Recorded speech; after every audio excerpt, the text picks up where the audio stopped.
régionales et municipales 2023. Ces incidents ne peuvent pas mettre en mal la crédibilité de ce scrutin dans son ensemble, selon le groupe de la mission d'observation électorale. Pour plus d'informations sur ce sujet, retrouvez-nous après le générique.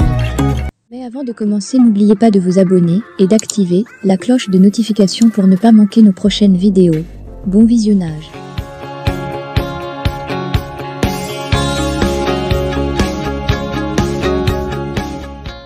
Au cours d'une conférence de presse qu'elle a tenue, ce lundi 4 septembre 2023, à Abidjan Cocody-Angré, le groupe de la mission d'observation électorale, du Forum des organisations pour le renforcement de la démocratie en Afrique, FODA, a fait un rapport préliminaire des élections locales, régionales et municipales, du 02 septembre 2023. Ci-dessous l'intégralité du communiqué issu de cette rencontre. Rapport préliminaire des élections régionales et municipales 2023. Les élections régionales et municipales du 02 septembre 2023 se sont déroulées effectivement en Côte d'Ivoire à la date indiquée par la Commission électorale indépendante, CEI. De façon globale, le scrutin s'est déroulé dans le calme sur l'étendue du territoire national. Par contre, de nombreux cas d'incidents ont été signalés dans plusieurs circonscriptions électorales. Le non-respect des heures d'ouverture, les agents électoraux incomplets et le matériel électoral en manque dans certains bureaux de vote. Ces incidents ne peuvent pas mettre en mal la crédibilité de ce scrutin dans son ensemble.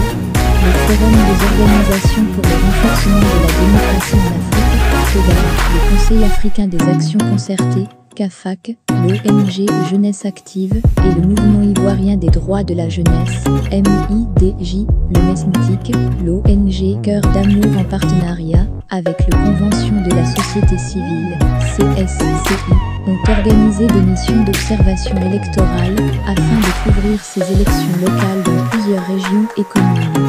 Le groupe de mission d'observation électorale, a mis un accent particulier sur les communes de Marcory et de Port-Vaux, dans le district d'Abidjan au regard des situations des élections municipales de 2018.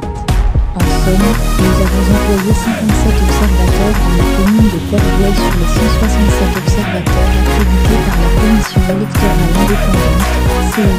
Le groupe de la mission d'observation électorale, était présent dans le district de Yamoussoukro et Abidjan, le Haut-Sassandra, le Bon-Togo, le Tonkpi, la Maraoué, le Gbeke, le Béré, Cavali et le Guemou.